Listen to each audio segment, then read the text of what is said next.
Bismillahirrahmanirrahim. Alhamdulillahirabbil alamin. Allahumma shalli wa sallim ala sayyidina Muhammadin wa ala alihi wa sahbihi ajma'in. Assalamualaikum warahmatullahi wabarakatuh. Alhamdulillah, Allah SWT memperjumpakan kita semuanya berkumpul bersama di tempat yang penuh dengan berkah ini. Semoga duduknya kita di sini, kumpulnya kita di tempat ini menjadi satu pertemuan, perkumpulan yang akan mendatangkan keridhaan dari Allah Subhanahu wa taala dan menyebabkan kita semakin dekat dengan Nabi Muhammad sallallahu alaihi wasallam. Hadirin yang dimuliakan Allah Subhanahu wa taala, teman-teman dimanapun Anda berada, baik yang menyaksikan ini lewat langsung ataupun lewat online, dan juga sekarang sudah bisa lewat Instagram juga insya Allah. Dan dimanapun juga, alhamdulillah, karena masih bulan Maulid, maka temanya itu masih seputar kesempurnaan Rasulullah Sallallahu Alaihi Wasallam. Tema kita masih di situ. Dan tema malam ini tema yang di antara semua tema yang saya harus berpikir panjang itu tema malam ini. Karena kalau ini saya bawakan nanti dikira Zaidul Akbar takutnya ini. Bingung saya ini, sehat ala Rasul. Cuma karena memang niatan kita itu kan pengen pokoknya menggali segala sesuatu yang menyebabkan kita semakin kenal dengan kesempurnaan Rasulullah, semakin mengagumi Rasulullah, dan semakin kita itu cinta dengan Rasulullah sallallahu alaihi wasallam. Tujuannya kan itu. Dan di antara kesempurnaan Nabi itu adalah bagaimana pedulinya Nabi dan solusi-solusi dari Nabi tentang permasalahan urusan kesehatan. Yang mana sekarang ini orang lagi mikirnya itu semuanya. Gimana caranya sehat, gimana caranya terhindar dari virus, gimana caranya imunnya itu kuat, bagaimana gaya hidup sehat. Ini kan yang lagi digalakkan kan sekarang ini. Makanya saya mikir-mikir akhirnya enggak apa-apa dah, bismillah. Saya ambil tema ini, tapi saya ngambil tema ini bukan dari sisi kedokterannya. Saya ngambil tema ini dari sisi pemahaman dari kepribadian Nabi Muhammad SAW yang ada di hadis ataupun di kitabnya para ulama. Sisi itu yang kita ambil untuk kita kaji pada pertemuan di malam hari ini. Itu yang kita ambil, lihat. Jadi jangan setelah itu terus nanya, Habib itu saya kok suka pusing obatnya gimana? Jangan tanya begitu. Itu bukan bidang saya enggak tahu itu ya. Anda suka pusing berarti utangnya banyak, mungkin itu sebabnya. Atau gara-gara dimarahin sama istrinya terus setiap hari mungkin. Itu penyebab orang pusing zaman sekarang kan itu ya, utang banyak atau istrinya galak, itu aja paling. Hadirin yang dimuliakan Allah Subhanahu wa taala, jadi itu tema kita sehat ala Rasulullah sallallahu alaihi wasallam. Nah, kita mau menggali lagi dari sisi itu. Nah, kemarin kita sudah menggali tentang sisi kebiasaan Nabi kan? Kesehariannya Rasulullah sallallahu alaihi wasallam. Nah, kesehariannya Rasul gimana? Rasul itu pokoknya bangun malam ibadah. Seringnya Nabi Muhammad SAW itu salat malamnya dilakukan dalam keadaan berdiri. Namun juga ada riwayat pernah beliau itu salat dalam keadaan duduk. Artinya apa? Memang boleh orang itu salat sunnah, dia mampu, tapi dia salatnya dalam keadaan duduk itu diperbolehkan, tidak apa-apa. Jangan mau ikut sholat tarawih duduk, enggak apa-apa. Cuma kalau tiap hari duduk dirasani sama tetangga nanti jadinya. Ini enggak niat sholat atau gimana ini? Itu boleh. Dan Nabi Muhammad pernah ada sholat malamnya beliau lakukan dalam keadaan duduk. Tapi beliau istiqomah, sholat malam itu selalu beliau lakukan. Kemudian setelah itu Nabi masih menyempatkan waktu untuk tidur. Menyempatkan waktu untuk tidur. Jadi ada sisa waktu sedikit itu antara selesainya sholat beliau itu tidur. Kadang-kadang juga beliau di waktu itu mendatangi istrinya. Dalam tanda kutip ya, yang sudah menikah paham. Mendatangi istrinya nanti adzan subuh beliau atau sebelumnya nanti beliau baru mandi, setelah itu beliau ke masjid. Itu aktivitasnya Nabi. Dari sholat subuh sampai duha beliau duduk berzikir. Sampai terbit waktu fajar, setelah itu duduk ngobrol dengan para sahabat, kemudian beliau mengerjakan sholat duha, baru setelah itu pulang ke rumah. Itu aktivitasnya Nabi sehari-hari.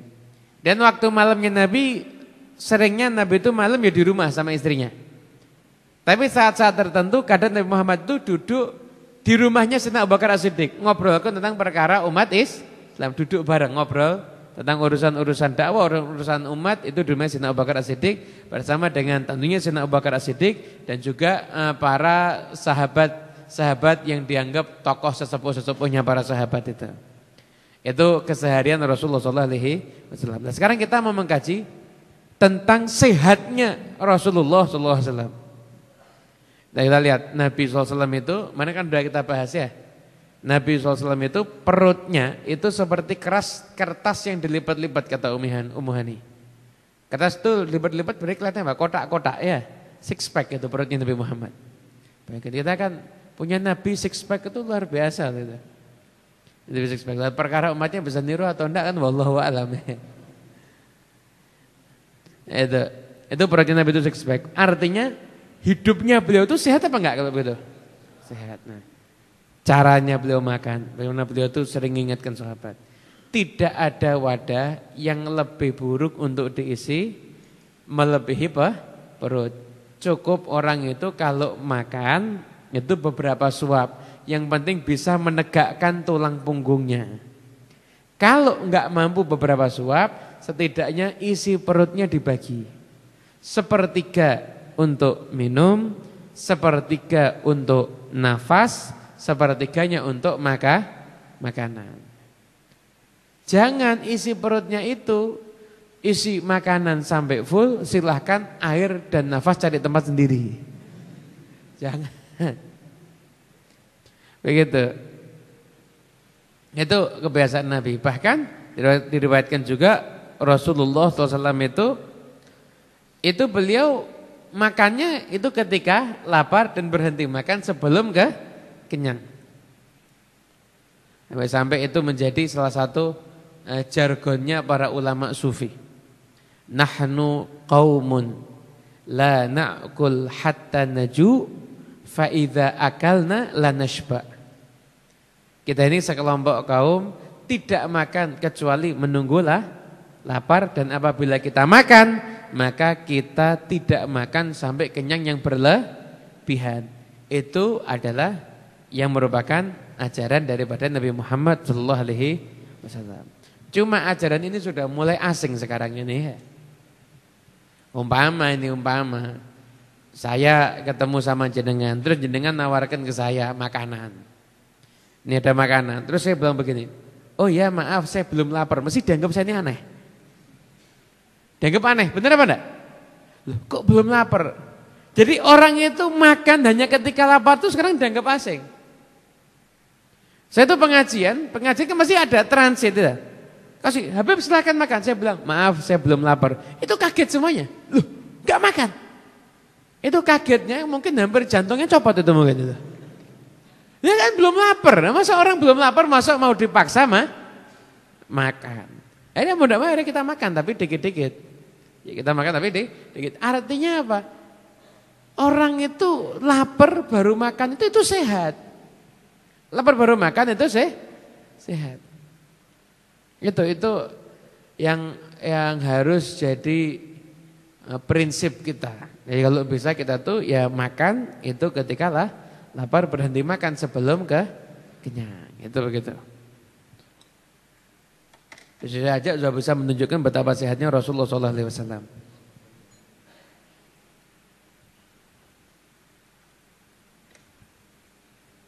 Ada riwayat yang menyatakan sehatnya Nabi Muhammad SAW itu, beliau itu seumur hidup sakitnya itu sangat jarang sekali.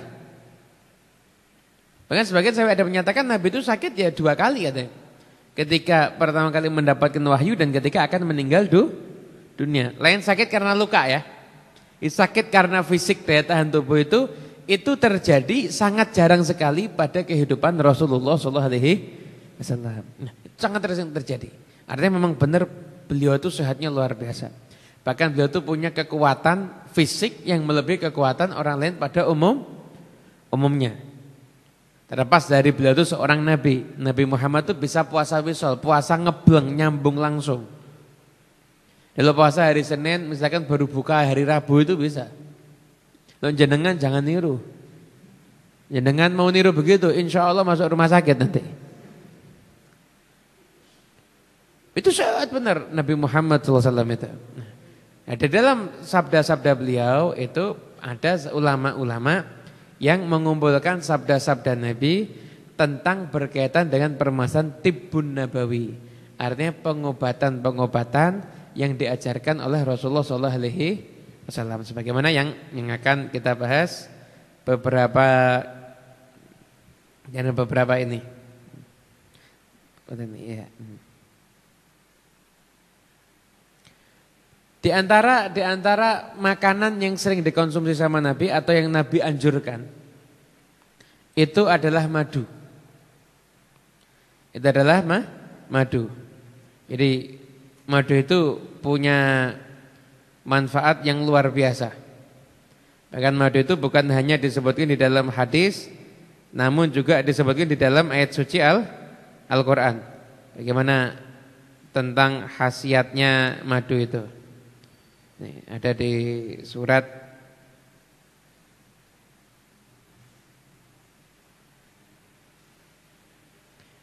surat An-Nahl ayat 69 tentang madu. Allah Subhanahu wa taala berfirman, "Fihi syifaa'un linnas." Sesungguhnya madu itu di dalamnya terdapat obat yang bisa menjadi penyembuh untuk manusia. Itu ada pada madu. Sehingga sering Rasulullah SAW itu beliau itu sering mengkonsumsi madu. Kesehariannya itu beliau mengkonsumsi madu, dan kalau ada orang yang sakit beliau itu sering menyuruh orang tersebut untuk mengkonsumsi madu. Dan juga itu ada hadis riwayat Imam Bukhari. Datang satu orang pada Nabi, "Ya Rasulullah, saudara saya perutnya sakit, kasih madu." Datang lagi, "Ya Rasulullah, perutnya sakit, kasih madu." Datang lagi, perutnya sakit lagi, kasih madu. Sampai hari Rasulullah, kan sudah, saya lakukan terus. Sudah kita kasih madu terus. Kata Nabi apa? Shadaqallahu wa kadzaba batnu akhik. Iskihi asalan. Allah tuh maha benar. Perutnya saudaramu itu yang dusta, kasih madu lagi. Dikasih madu, sembuh akhirnya. Madu akhirnya sembuh. Jadi benar-benar madu itu sebagai obat itu sudah ada dari zaman Rasulullah SAW. Jadi berbagai macam jenis madu ya, jenis madu. Jangan tanya, kalau madu Yaman itu hasilnya apa? Nanti dikira promosi akhirnya. Jadi pertanyaannya di skip kalau itu. Saya tidak perlu, kalau itu tidak perlu promosi, tinggal ya silahkan rasakan dan nanti tahu khasiatnya. Jadi dikasih madu, dan itu memang dikonsumsi sama Nabi Muhammad SAW. Bahkan sahabat pun itu juga mereka itu senang mengkonsumsi madu. Pernah Nabi Muhammad SAW itu beliau ada di Masjid Quba. Dikasih minuman, susu dicampur madu. Susu dicampur madu, kasih Nabi minum. Kok enak ini? Kemudian kata, ya itu Rasulullah itu susu dikasih sama madu. Enggak jadi diminum sama Nabi. Kaget sahabat. Takut jangan-jangan nih hukumnya haram kalau susu dicampur sama madu. Padahal kita kan bukan cuma campur madu, telur, jahe semuanya kan STMJ. Ini Rasulullah SAW itu kasih susu sama madu itu diletakkan sama Nabi. Kenapa ya Rasulullah? Karena Nabi, saya enggak mengharamkan ini. Cuma saya tuh memang tidak senang kemewahan. Saya tuh senangnya adalah tawadhu. Jadi saya enggak minum ini. Kurang lebih bermakna sabdanya Nabi begitu. Artinya dari saking tawadhunya Nabi itu sampai susu dan madu itu terlalu mewah bagi Nabi Muhammad. Susu dan madu itu terlalu mewah bagi beliau.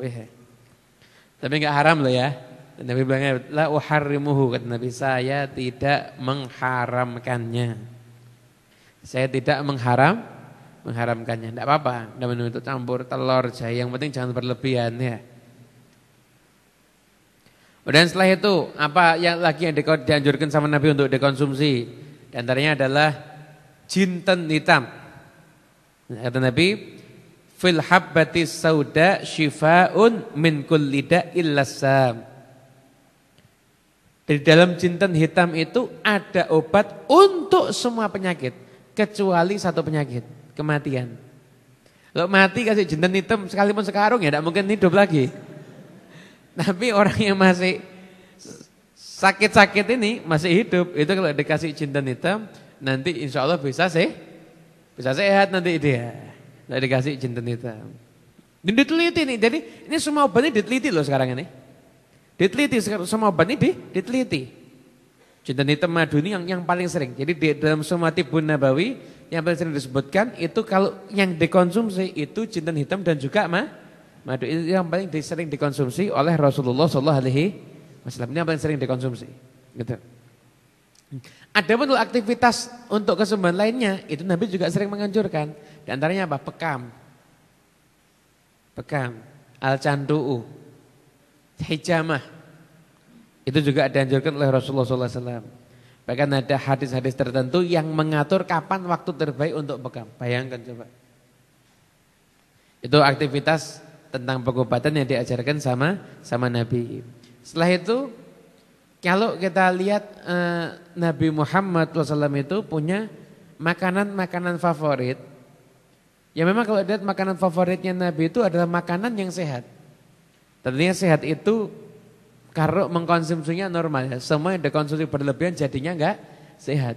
Anda minum madu misalkan 1 liter. Besok sore minum lagi 1 liter lagi. Insya Allah sakit Anda. Tidak tambah sehat. Kenapa? Karena di luar batas. Nabi itu punya beberapa makanan favorit. Kemarin makanan favoritnya sudah kan di-share di grup ngaji Senin. Udah lihat apa belum? Udah. Tapi udah nge-share apa belum? Oh, ada yang belum. Apa makanan favoritnya Nabi? Semangka. Ya, semangka. Jadi makanan favorit Nabi itu semangka. Di antaranya itu anggur, Nabi senang. Kurma rutop, Nabi senang. Nabi kadang makan semangka bareng sama kurma rutop. Kurma rutop itu kurma yang masih basah. Saya itu makan semangka bareng sama kurma rutop. Itu makanan favoritnya Rasulullah SAW. Itu. Kemudian juga ada antara makanan favoritnya Nabi itu adalah sarit. Sarit itu roti kuah isinya labu sama daging. Isinya labu sama daging. Satu dikasih roti yang diremukkan. Satu dimakan sama Rasulullah SAW. Sekarang cari di Google aja resepnya ada itu. Resepnya ada. Dulu saya pernah ada salah satu murid saya memang orangnya seneng bungso buat yang aneh-aneh ya. Seneng kreatif orangnya. Itu masak sendiri, farid. Saya pertama kali ngincip ya itu. Memang enaknya luar biasa. Ya daging soalnya ya. Soalnya daging memang enak. Daging itu jadi kenapa enak. Makanya itu. Jadi makanya farid itu. Farid itu roti diremukkan itu. Setelah itu nanti ada kuah, daging sama labu. Orang zaman sekarang kadang-kadang ditambahi kentang, potongan kentang. Jangan sampai ada yang WhatsApp tanya resepnya apa, enggak tahu saya. Resep silakan cari sendiri. Itu makanan favoritnya Rasulullah SAW. Kita ini perlu tahu begini-begini ini kenapa? Karena biar nanti kalau kita tuh makan semangka ingat sama Nabi. Nah, kalau kita misalkan disuguhi ada buah macam-macam yang kita makan apa dulu? Semangka apa? Ingat ini makanan favoritnya Rasulullah SAW. Ini makan semangkanya kita itu sudah bukan makan semangka karena ini merah, enggak. Karena kita ingat sama Nabi. Akhirnya kita makan ngucap bismillah, setelah itu sholawat, semangka masuk ke perut kita, nurnya Nabi Muhammad masuk ke dalam hati kita semuanya. Kenapa? Makanya ingat sama Rasulullah SAW. Jadi penting, jadi kita tuh tahu keseharian Nabi, favoritnya Nabi itu biar kita bisa niru, biar kita tuh bisa mengikatkan diri kita dengan Nabi Muhammad SAW. Jadi nyambung kita ini sama Nabi, ingat terus dengan Rasulullah SAW. Begitu. Nabi. Nah, itu juga makanan favorit Nabi yang bernama sarit. Sarit. Setelah itu Nabi Muhammad SAW juga punya makanan yang bisa mengobati psikologis seseorang. Nah, ini. Belum pernah dengar ini, kebanyakan belum pernah dengar ya. Makanan bisa mengobati psikologis seseorang. Itu ada itu. Diajarkan oleh Rasulullah SAW. Ini orang-orang yang belum pernah dengar bisa bingung. Jangan-jangan dikira ngarang ini. Enggak, ada beneran. Itu diriwayatkan dalam satu hadis. Jadi ya, ada makanan yang diajarkan ada makanan yang di dalam sunnah Nabi Muhammad SAW dalam hadis Nabi SAW sering menganjurkan kepada orang-orang yang sedang ditinggal mati berkabung karena keluarganya disuruh mengkonsumsi makanan ini. Nama makanannya at-talbinah. Talbinah itu apa? Talbinah itu adalah makanan adonan gandum. Adonan gandum dengan gandum jenis tertentu, warnanya putih. Ada tepungnya, biasanya kalau saya lihat itu dalam beberapa literatur yang ahli menyatakan tepung barsli atau begitu dicampuri dengan susu dan madu. Nanti adonannya itu persis kayak susu. Itu makanan itu sama Nabi diajarkan kalau ada orang yang meninggal dunia itu suruh ada yang ngirimi itu. Kenapa kata Nabi at-talbinatu majammatun li fuadil maridi tadhhabu bi ba'dil huzni. Namanya makanan talbinah itu bisa meredakan hati yang sakit dan juga bisa menghilangkan sebagian kesedihan. Diteliti oleh Dr. Zughlul An-Najjar bahwasanya memang makanan yang talbinah itu sesuai dengan yang diajarkan sama Nabi, memang itu makanan yang punya khasiat luar biasa. Itu bisa menurunkan kolesterol, bisa menjadikan badan itu menjadi semakin sehat, hati itu menjadi semakin tenang, bahkan sudah diteliti dari segala macam sisi para ahli meneliti makanan ini, memang benar makanan ini punya manfaat yang luar biasa. Anda bayangkan betapa cerdasnya Nabi Muhammad sudah tahu makanan yang bisa menyembuhkan tekanan psikologis yang dialami oleh seseorang. Dari antara juga dalam kitab Ihya ketika menyebutkan sifat makannya Nabi, itu Nabi SAW pernah memerintahkan kepada Siti Aisyah kalau buat makanan labunya suruh yang banyak. Kenapa? Makanan yang banyak labunya itu bisa menghilangkan kesedihan. Nah, makanya Anda yang sering galau bisa dicoba ini ya. Nah, ada orang bilang begini, Habib saya tuh makan sate itu merasakan tenang. Iya, satu, kalau gratis ya, bayar enggak tenang. Yang kedua, itu belum tentu juga. Coba ada orang habis ditinggal mati keluarganya, Anda kasih sate, alot jadinya. Tetap tidak bisa ya. Ini kalau orang alirannya aneh, saya semua makanan membuat saya tenang, asalkan gratis ya. Kalau bayar jadinya tidak tenang. Itu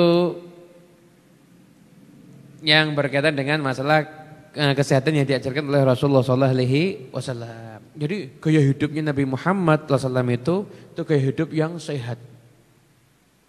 Bahkan kalau kita lihat lagi, orang itu sehat kan karena makanan sudah ya. Makanan sudah. Setelah itu tidur, pola tidur. Jadi orang itu sehat biasanya dipengaruhi 3 hal. Makanan, pola tidur, dan pikiran. Ini mau saya terangkan semuanya insya Allah. Sesuai dengan yang saya baca dari hadis Nabi Muhammad SAW. Jadi saya bukan jadi dokter atau sok jadi dokter atau sok bicara medis. Enggak, saya cuma bicara hadis.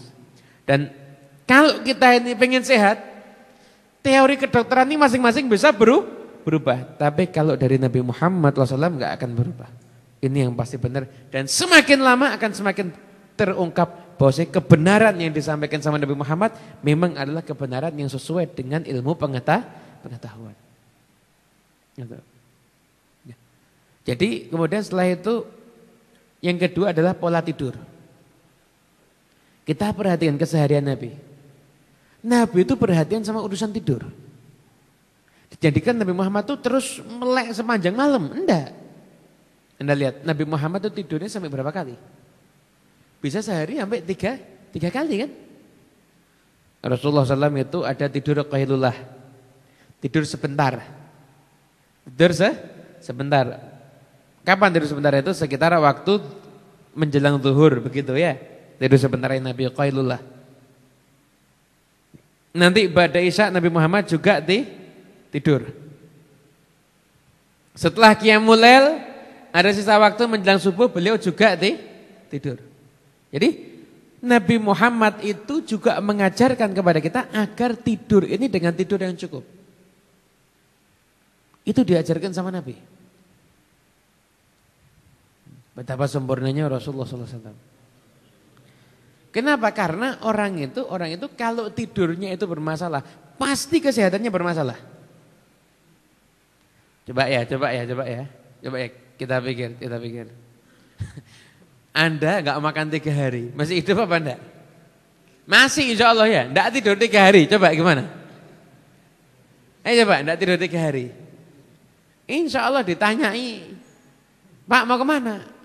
Jawabnya innalillahi wa inna ilaihi raji'un nanti. Jadi gini, orang enggak tidur, enggak makan 3 hari sama enggak tidur 3 hari, lebih berat mana kondisinya? Mungkin lebih berat tidak tidur. Saya tidak pernah nyoba, makanya tidak pernah tahu. Tapi mungkin lebih berat tidak tidur. Anda sehari nggak makan, Anda sehari kurang makan tuh Anda masih bisa normal, masih bisa sehat, insya Allah ya. Tapi sehari Anda kurang tidur, itu udah tidak fokus. Diajak omong nggak fokus, diajak ngobrol ngalor ngidul ya gerambiang. Bubar ya, fokusnya itu bubar. Kalau nggak tidur. Lah Nabi Muhammad SAW itu beliau itu tidurnya cukup. Nah, Nabi Muhammad kalau mau tidur gimana? Nih ajaran Nabi nih. Sayyidatina Aisyah meriwayatkan. Yang meriwayatkan tidurnya Nabi meriwayatkan Sayyidah Aisyah. Istrinya berarti memang benar-benar tahu gimana tidurnya Rasulullah SAW. Rasulullah SAW itu kalau mau tidur, beliau membaca Qul huwallahu ahad, Qul a'udzu birabbil falaq, dan Qul a'udzu birabbin nas. Setelah itu, baca di tangannya begini, baca itu di telapak tangannya begini. Setelah itu, diusapkan ke wajahnya, kemudian satu diusapkan ke jasadnya. Itu yang dilakukan Nabi kalau mau tidur. Nah, ketika Nabi sakit, maka ketika itu Siti Aisyah yang baca bagian baca itu. Lalu diusap ke badannya Rasulullah SAW. Itu ada sebagian ulama yang menyatakan itu punya faedah bisa menghindarkan keburukan yang akan terjadi ketika nanti tidur. Itu kalau diamalkannya. Sunnah Nabi ini. Jadi jangan sampai dilupakan ya. Jangan sunnah Nabi itu terlupakan dalam kehidupan kita. Jadi apa? Sebelum tidur jadi sudah ancang-ancang mau tidur begitu, baca doa pasti bismika Allahumma ahya wa bismika. Kemudian doa-doa yang lainnya. Ada amalan tuh baca bismillahirrahmanirrahim itu 21 kali. Setelah itu baca doa. Setelah itu nanti kalau terakhir ucapannya itu doa. Terakhir ucapannya itu adalah doa. Jangan sampai mau tidur malah WhatsAppan sampai ketiduran. Ternyata WhatsAppnya isinya ngobrolin orang. Akhirnya mengakhiri sadarnya itu dengan ghibah. Na'udzubillah min itu ajarannya Nabi Muhammad SAW. Rasulullah SAW itu pola makan sehat, pola tidur juga secara pola pikir. Ada orang makan bagus, tidur bagus. Tapi pikirannya terus mikirnya aneh-aneh. Sehat apa enggak? Stres. Loh, pikiran itu membebani kita loh. Jadi pikiran itu enggak ngefek ke badan, pikiran itu ngefek ke badan. Saya kasih contoh. Pernah belajar renang? Pernah. Renang itu kan ada bagian namanya apa? Bahasa Jawanya itu enggak. Bahasa Indonesianya enggak itu apa? Apa bahasa Indonesia? Apa?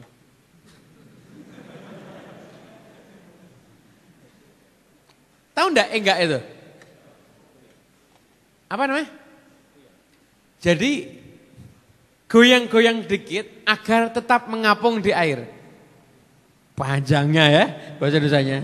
Bahasa Jawa enak, enggak ya. Bahasa Indonesianya goyang-goyang dikit agar tetap mengapung di air. Itu bahasa Indonesianya.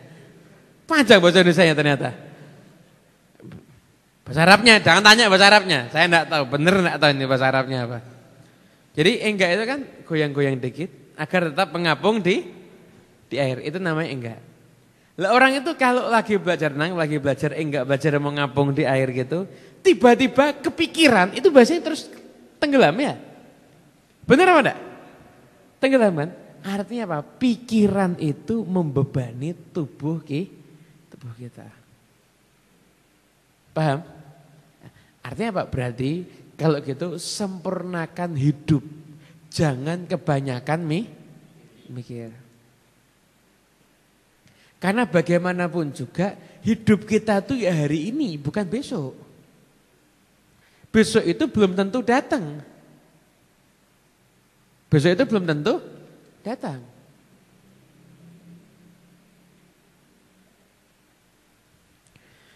Lu pernah ada satu orang datang ke kita, waktu itu minta doa. Tak doa kenapa? Tak doa biar rumahnya tidak disita sama bank. Loh, lah kenapa kok rumahnya mau disita? Ya soalnya utang belum bayar katanya begitu. Loh, utang tidak bayar ya? Ada konsekuensinya. Mosok saya suruh doain orang utang nggak bayar kan enggak? Menyalahi sunnatullah nanti orang utang ya yang bayar. Akhirnya nanti repot, orang nanti mau masang cap gigi ya bisa minta doa sama kita juga akhirnya. Bib doakan biar berkah. Oh kayak ada itu, pernah itu ada di apa yang judi pakai nomor apa? Togel apa cap gigi itu nama itu. Pokoknya itu ya, judi pakai nomor itu loh. Pakai apa namanya? Enggak ada yang model tradisional kok. Ada model tradisional kan? Apa ya namanya lupa? Apa namanya? Pokoknya itu ya. Enggak tahu enggak apa-apa lebih bagus. Ini jadian orang soleh semua enggak ada yang tahu. Mana ada yang pasang nomor itu loh, iya. Itu datang. Ini kisah nyata ini, kisah nyata. Saya waktu itu dengar cerita dari salah seorang sesepuhnya Habib di Probolinggo namanya Habib Abdurrahman Ba'ali. Abdurrahman Ba'ali itu cerita. Itu cerita sama saya. Ada saya kalau ceramah, kalau menyebutkan ayat tidak mau tak sebutkan angkanya. Lah kenapa Habib? Ini ada orang kurang ajar. Dia bilang, Habib Masya Allah kemana Habib nyebutin angka ayat, saya tembakkan Habib tembus. Saya tembakkan Habib tembus. Habibnya bingung loh, nyebutkan nama ayat tapi ya kok dipakai buat begini. Habis itu Habibnya enggak bilang jangan, kamu jangan begitu, awas kamu gitu. Kamu kalau sampai kayak gitu lagi saya enggak ridho loh ya. Kamu bisa saya tapuk pakai sandal nanti. Tanya, sandalnya nomor berapa Habib? Kisah nyata ini. Sandalnya nomor berapa Habib? Jadi saya kok sampai bahas itu akhirnya. Artinya, mana tadi? Kok saya akhirnya bahas nomor itu dari mana tadi? Apa? Oh ya utang, jadi utang. Menyempurnakan hidup, sederhanakan hidup. Dan nanti kalau rumah disita kan dia ngontrak. Ada yang minta Tuhan, nanti takutnya dia ngontrak begitu. Ngontrak itu kalau orang mikirnya dia seminggu lagi mati, ngontrak itu enteng. Kalau dia mikirnya hidupnya masih lama, ngontrak itu berat. Lah kan tidak ada jaminan bakal hidup lebih lama, jadi ya santai aja. Ya pokoknya jalani hidup. Waktu hidup kita ini yang ada di hadapan kita saat ini. Besok itu kita nggak bisa mengendalikan loh. Benar apa enggak? Besok itu bisa nggak kita kendalikan? Hah? Bisa enggak? Nggak bisa, besok itu tidak bisa kita kan kendalikan. Nah ini Berkaitan dengan itu ada akhir surat Hud itu. Akhir surat Hud itu Masya Allah itu. Ya. Ini repotnya kalau udah hafal Quran tuh ya begini nih. Jadi harus lihat HP itu dulu mau nyebutkan ayat. Jadi saya mau nanya coba, masa depan kita ini gaib apa enggak sih? Gaib. Berarti tahu enggak kita? Besok jam segini pas kita lagi ngapain? Tahu enggak? Anda mau nyetel belum tentu bisa. Saya mau nyetel besok jam 8 lebih 35 menit lebih 53 detik saya sedang minum kopi. Belum tentu. Tiba-tiba kopinya belum jadi, misalkan. Kan bisa. Jadi kita ini tidak tahu apa yang akan terjadi besok tidak tahu kita. Berarti apa? Besok masa depan kita ini adalah gaib. Allah berfirman apa? Dalam ayat suci Al-Qur'an surat Hud ayat yang terakhir. Ayat terakhir surat Hud ini adalah ayat terakhir kitab Taurat. Walillahi ghaibus samawati wal ardi. Milik Allah semua yang gaib yang ada di langit dan ada di bumi. Berarti yang gaib miliknya siapa? Allah. Wa ilaihi yurja'ul amru kulluh. Kepada Allah lah semua urusan itu akan kembali. Tugas kita apa? Fa'budhu wa tawakkal alaih. Sembahlah Allah, ibadah yang benar dan kamu itu tawakal, pasrah kepada Allah Subhanahu wa taala, tawakal kepada Allah. Wa ma rabbuka bighafilin amma ta'malun. Sesungguhnya Tuhanmu tidaklah lalai terhadap apa yang kamu lakukan. Artinya masa depan kita ini gaib. Tugas kita apa? Hari ini adalah kita ibadah dan kita pasrah kepada Allah Subhanahu wa taala. Pasrah itu bukan berarti tidak usaha. Pasrah adalah usaha jasadnya, hatinya pasrah kepada Allah Subhanahu. Namanya tawakal gitu ya. Kita ibadah tawakal. Itu yang jadi tugas kita. Di besok kita tuh gimana nasib anak kita, gimana nasib cucu kita, gimana nasib anaknya cucu kita, gimana nasib cucu-cucunya kita. Itu urusannya Allah, itu gaib. Tapi kalau kita ibadah, tawakal, maka yang gaib ini yang dipegang sama Allah, itu akan jadi sesuatu yang baik untuk kita semuanya. Artinya apa? Pikiran kita disederhanakan, gak usah mikir yang berat, gak usah mikir besok gimana dan lain sebagainya. Kita hidup di hari ini, besok kita rencanakan, silahkan merencanakan yang baik. Tadbir itu merencanakan, memprogram itu boleh. Tapi menjadikan hari esok itu sebagai beban pikiran itu jangan. Berarti tidak boleh mikir besok ya. Besok anak yang bayar SPP gimana? Enggak tahu, pokoknya pikiran besok, ya usah begitu. Yang ngawur juga itu. Besok diprogram, tadbir boleh, tapi menjadikan beban pikiran itu jangan. Tadbir memprogram itu boleh. Saya besok jam sekian mau begini boleh. Tapi jangan dijadikan beban pikiran itu nanti tiba-tiba begini itu sudah masuk beban pikiran itu. Kita tidak program hidup kita, masa depan kita program tadbir, tapi jangan menjadi beban pikiran. Yang kita pikirkan adalah hari ini gimana caranya kita ini benar-benar jadi hamba yang ibadah dan benar-benar pasrah kepada Allah Subhanahu wa taala. Sakit itu ringan, itu bisa jadi berat karena pikiran. Benar apa enggak? Sekarang musim pancaroba ya. Dari dulu musim dari panas ke hujan itu mesti banyak yang sakit ya. Lah kalau ada orang sakit di musim pancaroba belum tahun-tahun sebelumnya dia juga musim begini juga sakit. Karena tahun ini suka lihat WhatsApp, sakit flu itu dikira corona. Takut, ya Allah, corona ini, misalnya begitu. Tambah parah sakitnya. Benar apa enggak? Yang buat parah bukan sakit tapi beban pikirannya. Nabi itu ngajarin, kalau kita tuh kena penyakit demam atau apapun juga, suruh berpikir enteng. Suruh berpikir enteng. Sebagaimana dulu kan pernah kita sampaikan kan, apa yang berpikir itu, pikiran kita adalah doa itu. Datang satu orang sama Nabi, ya Rasulullah, syekhun kabir, saya ini orang sudah tua ya Rasulullah, bihi hummatafur, saya itu punya penyakit demam, tuzirul kubur, bisa masuk kuburan saya nanti. Nabi jangan, enggak begitu. Kamu sudah tua, kena sakit demam, itu sakit demammu kafaratun wa tuhur. Itu jadi kafarah. Dan itu jadi tohur, pembersih kamu. Enggak.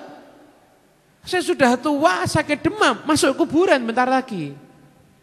Tapi Enggak, itu sakit demam kamu, itu kafaroh dan tohur. Enteng apa enggak? Anda kalau sakit, ya ini adalah penebusan dosa. Dosa saya diampuni sama Allah. Jadi enggak usah mikir berat-berat, ini saya sakit. Bentar lagi saya harus begini, nanti saya begini. Akhirnya sakitnya kadang-kadang tidur aja sudah sembuh. Gara-gara pikirannya macam jadinya semakin makin sakit. Makin sakit. Nah ini orang tua nih, ngayal. Saya itu sudah tua, saya sakit demam, nanti saya bisa mati. Tapi enggak, itu kafaroh dan tohur. Tetap ngayal sampai 3 kali, 4 kali. Tapi kalau memang kamu maunya begitu, ya silahkan. Besoknya mati orang itu. Benar ini hadis nih, mati orang ini. Kenapa mati? Nah, pikirannya dia. Jangan ngomong takdir sudah pasti ya. Tapi pikirannya dia, makanya hati-hati. Nah, kalau kita pengen sehat, 3 hal tadi ya. Pola sehat ala Rasulullah SAW. Makan yang benar. Setelah itu tidur yang sehat. Setelah itu pikiran juga dijaga. Insya Allah kita semua akan sehat. Santai aja. Hidup ini enteng ya. Hidup ini enteng. Hidup ini jangan dibuat beban. Enteng jalani aja.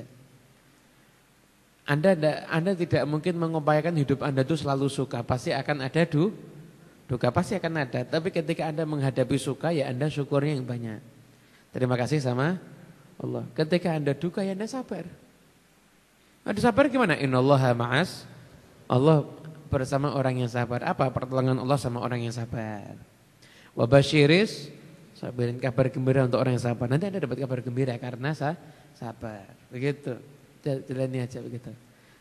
Saya mumpung ingat di antara makanan favoritnya Nabi juga itu daging kambing. Termasuk daging kambing itu adalah termasuk makanan favoritnya Rasulullah SAW. Itu termasuk di antaranya adalah daging kambing, itu makanan favoritnya Nabi. Gitu. Yang paling disukai yang bagian mana? Bagian sampilnya. Bagian sampilnya. Gitu. Habib itu kan buat darah tinggi. Iya, lo makanmu 3 kilo darah tinggi mungkin. Lo makannya normal insya Allah baik-baik saja. Itu kan perengus, yang masak enggak pinter berarti. Itu makanan favoritnya Rasulullah SAW. Insya Allah itu sehat. Saya makan kambing tiap hari sehat, iya. Asalkan gratis insya Allah sehat. Insya Allah. Orang yang datang hall itu makan nasi kebuli, daging kambing itu sehat semuanya, gratis soalnya ya. Apalagi ada barokahnya hall. Insya Allah itu untuk pertanyaan seperti biasa ya, ke WhatsApp ke admin Ngaji Senin. WhatsApp ke admin Ngaji Senin ya. 0822 itu ada 94 kali 3833. Sekarang kita dengarkan qasidah dari Ustaz Nabil. Betul.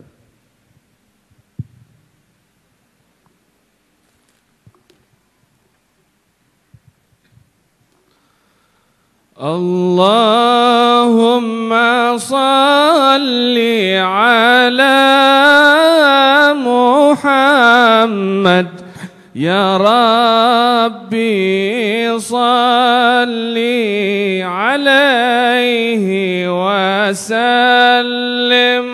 Allahumma salli ala Muhammad ya Rabbi alaihi wa sallim. Allahumma salli ala Muhammad ya Rabbi salli alaihi. In qila zurtum bima raja'tum ya akramal khalqi ma naqulu qulu raja'na bi واجتمع الفرع والأصول اللهم على محمد يا ربي صل عليه وسلم اللهم على محمد يا ربي صل عليه لولاك يا زينة الوجود ما طاب عيشي ولا وجودي ولا ترنمت في صلاتي ولا ركوعي ولا سجودي اللهم على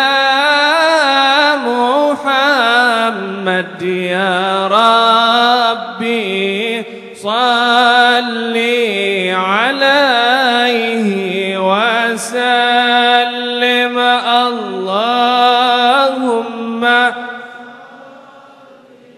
على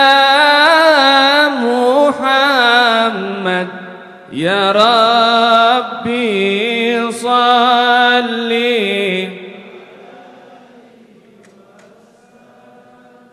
أيا ليالي الرضا علينا عودي لي يحضر منك عودي عودي علينا بكل خير بالمصطفى طيب الجدود اللهم على محمد يا ربي صل عليه وسلم اللهم صل على محمد يا ربي عليه عودي علينا بكل خير بالمصطفى طيب الجدود ثم الصلاة على نبينا وآله الركع السجود اللهم على محمد يا ربي صل عليه وسلم اللهم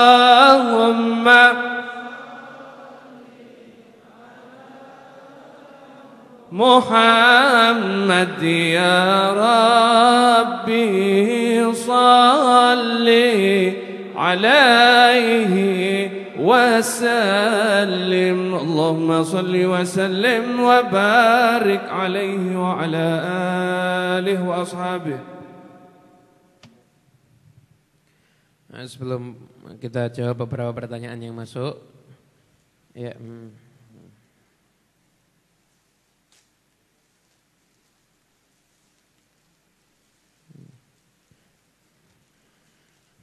Oke. Ini tidak semua pertanyaan bisa kita jawab ya tentunya ya. Dari yang masuk banyak sekali pertanyaannya.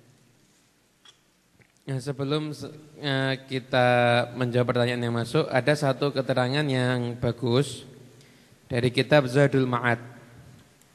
Zadul Ma'ad ini kitab karya Ibn Qayyim yang merupakan juga salah satu kitab yang digemari oleh Habib Abdullah bin Alawi Al-Haddad. Dikatakan beliau setiap akan tidur membaca kitab ini. Dalam kitab ini itu ada, kitab Zadul Ma'ad itu ada bab berkaitan dengan Tibbun Nabawi, pengobatan ala Nabi Muhammad SAW. Kalau kita sekarang lihat di toko-toko buku, ada buku Tibbun Nabawi, pengobatan ala Rasul, itu rata-rata terjemahan dari kitab bagian Tibbun Nabawi karya Ibn Qayyim Al-Jauziyah. Nah, di sini ada pembahasan yang bagus, ada pembahasan yang bagus tentang pengobatan dari penyakit. Sebenarnya tidak ada penyakit yang tidak ada obatnya. Pasti ada obatnya. Hanya saja ada yang tahu, ada yang tidak tahu. Itu sudah disampaikan dalam hadis Nabi Muhammad SAW. Di sini dikatakan, wa hahuna minal adwiyah allati tashfi minal amradhi ma lam yahtad ilaiha uqulu akabiril atibba. Dan di sana ada obat-obat yang bisa menyembuhkan penyakit yang mana tidak pernah sampai ke obat ini akalnya dokter-dokter yang hebat, walam tasil ilaiha ulumuhum wa tajarubuhum, dan tidak pernah ilmu mereka atau pengalaman mereka tidak pernah sampai ke sana. Apa itu? Yang saya maksud adalah, kata beliau, adalah obat-obat rohani atau obat-obat hati. Seperti apa? I'timaduhu 'ala Allah. Orang yang punya keyakinan kuat kepada Allah. Wa tawakkulu 'alaih, tawakal kepada Allah. Wal inkisar baina yadayhi, merasa hatinya hancur di hadapan Allah, ngemis kepada Allah. Wat tadzallul bih, menghinakan diri di hadapan Allah. Was shadaqah, sedekah. Wa doa, wa taubah, tobat. Wal istighfar, wal ihsan ilal khalqi, dan berbuat baik kepada makhluk. Wa ighatatul malhuf, dan menolong orang yang kesusahan. Wa tafrij anil makrub, menyembuhkan atau memberikan solusi untuk penderitaan seseorang. Katakan, fa inna hadhil adwiyah qad jarrabat hal umamu ala ikhtilafi adyaniha wa milaliha.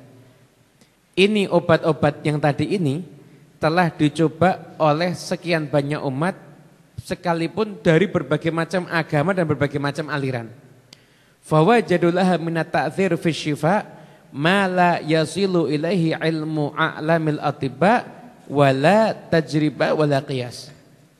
Yang mana ternyata menghasilkan kesembuhan yang tidak pernah dibayangkan oleh para dokter ataupun pengalaman mereka ataupun pola pikir mereka. Maka jarabna nahnu wa ghairuna min hadza umuran katsiratan. Dan beliau sendiri menyatakan, dan saya sudah mencoba banyak berkali-kali. Wa ra'ainaha taf'alu ma la taf'alul adwiyah al-hissiyah.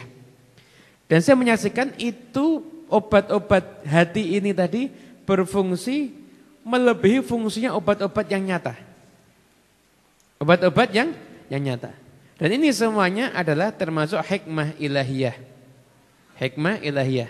Kata beliau, fa innal qalba, sesungguhnya hati, mata ittasala bi rabbil alamin, kalau hati itu nyambung dengan Tuhannya semesta alam, wa khaliqid da' wa dawa, nyambung dengan penciptanya penyakit dan obat, wa mudabbirit tabi'ah, dan orang yang mengatur watak, mengatur manusia, maka itu punya obat-obat yang obat tersebut tidak bisa dijangkau dengan akal manusia. Artinya apa? Selain obat-obat yang nyata, ada obat-obat pula yang berupa doa, berupa kedekatan diri kepada Allah Subhanahu wa taala. Jadi, apabila ada siapapun mungkin yang kita kenali orang yang sedang sakit, semoga kita jauh dari penyakit insyaallah yang sakit, maka jangan pernah menyatakan tidak ada lagi obatnya atau sebentar lagi akan meninggal dunia. Masih banyak obat, yaitu obat hati. Dengan cara apa? Berdoa, ngemis di pintunya Allah Subhanahu wa taala, memperbanyak istighfar, setelah itu berbuat baik kepada orang lain. Kalau kita lihat dari yang disampaikan Ibnu Qayyim Al-Jauziyah, ada 3 amal soleh ini, intinya 3 amal soleh. 3 amal soleh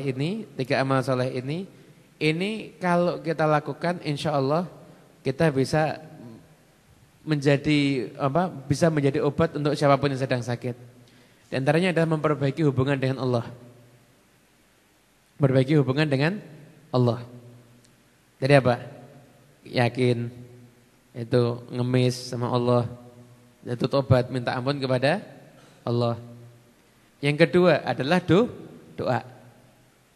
Yang ketiga adalah berbuat baik kepada orang lain, terutama orang yang sedang kesusahan. Kalau dirangkum 3 hal ini adalah obat untuk segala macam penyakit. Makanya 3 hal ini jangan tunggu sakit ya baru kita amalkan. Harus selalu ada dalam diri kita. Agar kita insya Allah nggak sampai sakit sudah bisa ngamalkan ini insya Allah ya. Punya keyakinan yang bagus kepada Allah, dekat sama Allah, hubungan yang baik dengan Allah. Satu, kita rajin berdoa dan juga kita juga senang membantu dan meringankan beban orang lain. Itu adalah obat yang mujarab menurut para ulama, di antaranya disampaikan oleh Ibnu Qayyim Al-Jauziyah dalam kitabnya Zadul Ma'ad. Jelas ya, bisa dipahami ya? Nah, jadi insyaallah jangan khawatir lah. Tapi hidup ini enteng aja ya. Pertanyaan.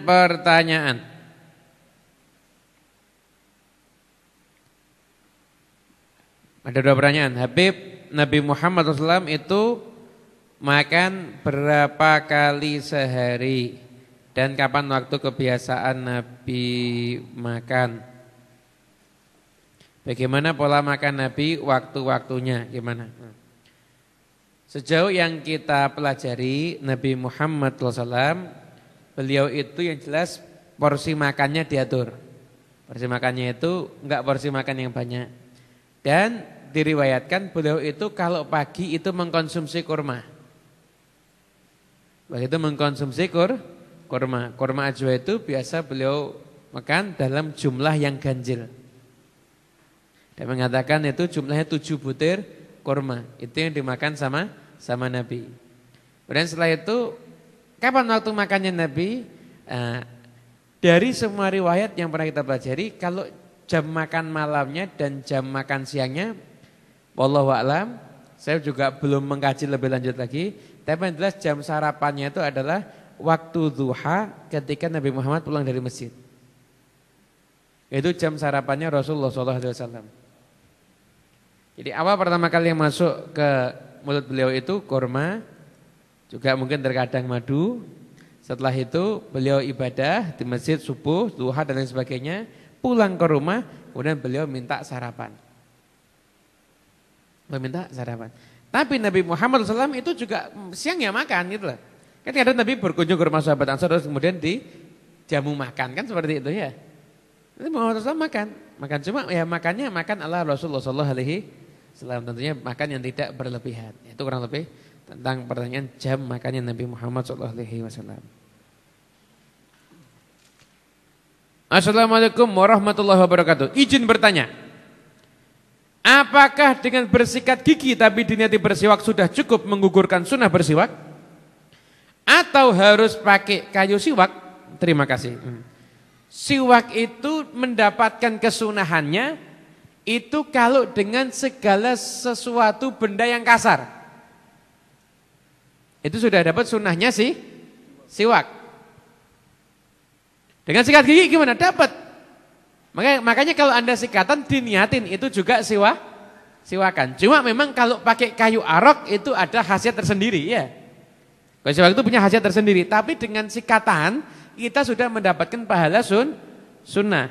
Saya itu dengan, mohon maaf, dengan kain, dengan tisu itu juga sudah mendapatkan pahala sunnah. Kalau kita bersiwak dengan kain atau dengan tisu, bisa dipahami ya? Dengan jari gimana? Dengan jarinya sendiri tidak disunahkan, tapi kalau pakai jarinya orang lain sunnah. Nah, ini ilmu fikihnya begitu, tapi jangan dipraktekkan ya. Akhirnya saya pinjam jari kamu buat siwakan, jangan. Bahaya nanti ya. Ini yang ngajari Habib Muhammad lagi yang kena ini. Ini bisa UU ITE nanti itu ya. Jadi tidak boleh itu ya. Kalau jarinya sendiri itu tidak, tapi pakai jari orang lain juga janganlah, orangnya juga pasti jijik ya. Gak pernah sikatan 1 bulan pakai jarinya orang minjem siwakan. Ya, bener aja. Kemudian cara tidur Nabi. Tidurnya Nabi Muhammad SAW itu pertama menggelapkan ruangan. Itu termasuk sunnah Nabi. Anda kalau tidur matikan lampu kan? Itu sunnah. Nah berarti sudah pahala sunnah Bib. Setiap hari matikan lampu. Niat apa anda? Kalau karena kebiasaan ya tidak dapat.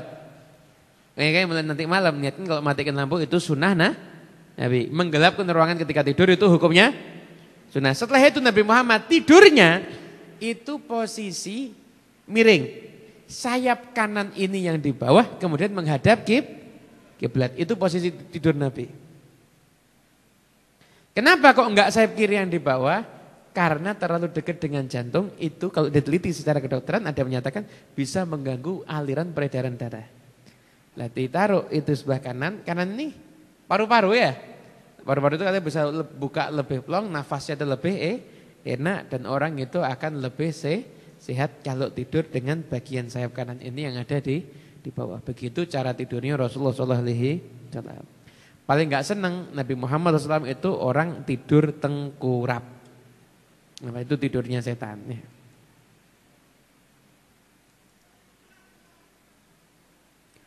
Itu. Kemudian setelah itu Beb ini kalau kita makan di warung gimana? Kan berhenti makan sebelum kenyang. Porsinya banyak. Dan kita sudah merasa kenyang. Bungkus.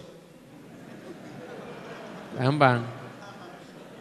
Sedangkan ada juga nasihat yang mengatakan bahwa jangan menyisakan makan karena berkahnya di akhir. Lah lihat dulu gitu loh.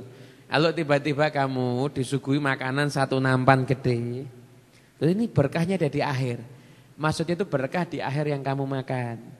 Artinya apa? Nabi Muhammad SAW itu kalau makan sampai jari-jarinya itu dijilat. Kenapa? Dari akhir yang belum makan ini siapa tahu di situ ada barokahnya dan itu memang banyak berkahnya. Dan subhanallah ketika diteliti orang yang setelah makan menggunakan tangan itu dia jilat tangannya, maka enzim yang ada di tangan itu memudahkan agar makanan itu lebih mudah dicerna. Tentunya pengamalan sunnah ini kita lihat kondisi ya. Jangan kalau mohon maaf Anda diundang kondangan terus Anda makan pakai tangan satu salaman sama mantannya. Itu nanti bisa menimbulkan fitnah. Anda lihat kondisi, situasi dan kondisi. Kalau memang Anda idealnya di saat itu Anda makan pakai sendok enggak apa-apa. Tapi jangan pernah Anda merasa jijik makan pakai tangan, itu yang enggak boleh. Kenapa? Merasa jijik dengan sunnah Nabi itu problem itu ya. Merasa jijik dengan sunnah Nabi itu satu masalah, enggak boleh. Jangan ya. Jangan Anda merasa jijik dengan sunnahnya Rasulullah SAW. Jangan. Lebih bersih sendok, salah lebih bersih tangan. Sendok yang Anda pakai itu udah mulutnya berapa orang itu? Benar enggak? Sendok itu yang Anda pakai makan itu udah Anda itu mulutnya yang keberapa? Mungkin ada mulut yang ke 778 itu. Sebelumnya mulutnya orang macam-macam, kan lebih menjijikkan. Tangan itu kan tangan Anda sendiri, Anda cuci sendiri, itu yang paling bersih sebenarnya, begitu ya. Tapi tentu mengamalkan sunnahnya itu tergantung situasi dan kondisi. Nabi Muhammad makan pakai 3 jari. Ya kalau Anda makannya sop 3 jari, makan bakso 3 jari, ya enggak selesai nanti akhirnya. Gitu. Paham ya? Itu.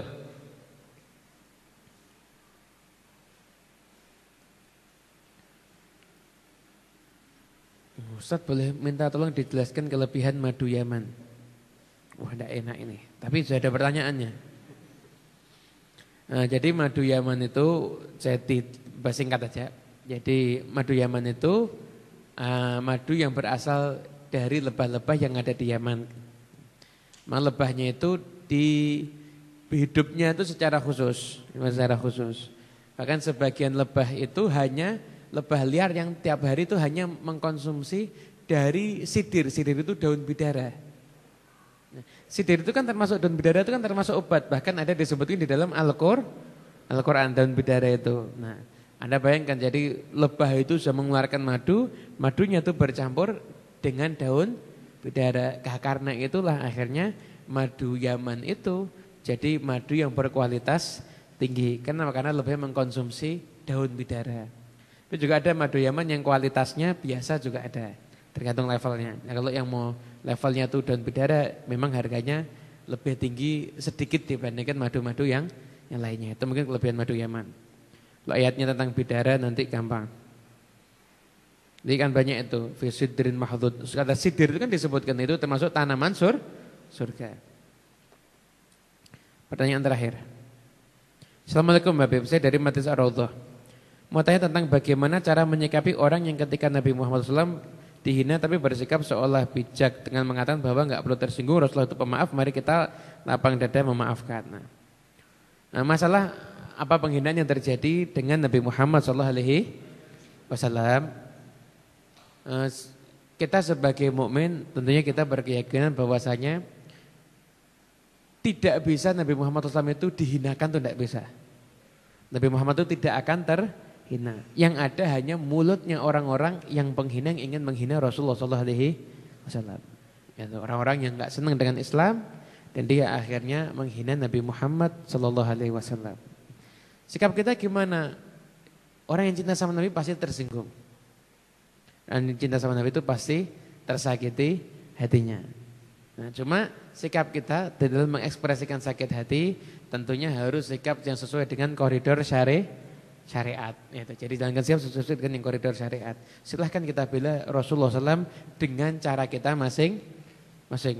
Ada yang saya membela Nabi dengan lebih mengajarkan sunnahnya dan lebih menceritakan Nabi boleh. Bahkan kalau Nabi nggak dihina pun ya kita juga harus melakukan itu juga sebenarnya ya. Ada yang mau memboikot silahkan. Karena Syekh Said Ramadan Al-Buti yang halusnya seperti itu, beliau juga pernah menyerukan boikot kepada negara yang di situ penghina Nabi Muhammad SAW. Silahkan, ada yang mau menghadapi dengan sikap yang tegas tapi masih dalam koridor syariat, silahkan. Artinya jangan sampai sesama pembela Nabi saling menyalahkan cara pembelaannya. Yang jelas kita tidak bisa memaksa Anda untuk tersinggung. Rasulullah itu pemaaf, Anda tidak tersinggung Nabi dihina, ya memang Anda nggak cinta mungkin. Jadi kita nggak bisa maksa. Tapi kita ini para pecinta, kita pasti tersinggung dan terluka hati kita ketika melihat Nabi Muhammad SAW itu dihina.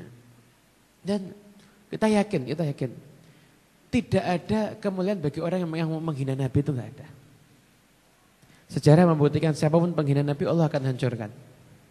Persia dulu merobek-robek suratnya Nabi, gimana Allah lakukan sama Persia? Allah menyatakan, Nabi Muhammad menyatakan apa? Semoga Allah merobek-robek kerajaannya. Hasilnya raja yang merobek suratnya Nabi dirobek perutnya sama anaknya sendiri. Hukum Allah di alam ini pasti akan berlaku. Tapi sikap kita adalah bela Nabi Muhammad SAW dengan cara yang diajarkan oleh para ulama. Dan jangan saling menyalahkan orang yang membela Nabi tidak sama dengan caranya kita. Itu poinnya. Iya. Dan sekarang ini selalu ada satu kelompok yang berusaha meredupkan cahayanya Nabi Muhammad, kita harus bangkit bersama dengan jutaan kelompok yang lain untuk menunjukkan betapa terangnya cahayanya Rasulullah SAW. Dan Anda lihat di daerah mana Nabi Muhammad dihina, justru di daerah itu akan semakin banyak orang yang masuk Islam nantinya. Gak bisa dihina Nabi Muhammad SAW. Yang mengingkari terangnya matahari itu hanya orang yang matanya buta. Yang mengingkari kebaikan Nabi, kesempurnaan Nabi, kemuliaan Nabi itu hanya orang-orang yang hatinya buta. rebutan, nggak bisa diingkari. Semakin lebih dina kita akan semakin cinta dengan Rasulullah SAW. Silahkan kita membela Nabi dengan cara kita masing-masing. Ada yang mau memboikot, silahkan. Punya toko, saya nggak mau di toko saya ada barang dari negara ini. Silahkan, tidak ada masalah. Boleh Anda lakukan itu, boleh. Syekh Ramadan Al-Buti juga mengajarkan seperti itu. Saya mau mengenalkan sunnah Nabi dengan lebih semangat lagi, silahkan. Silahkan bela Nabi dengan cara Anda masing-masing. Dan kita tidak akan saling menyalahkan cara kita membela Nabi Muhammad SAW.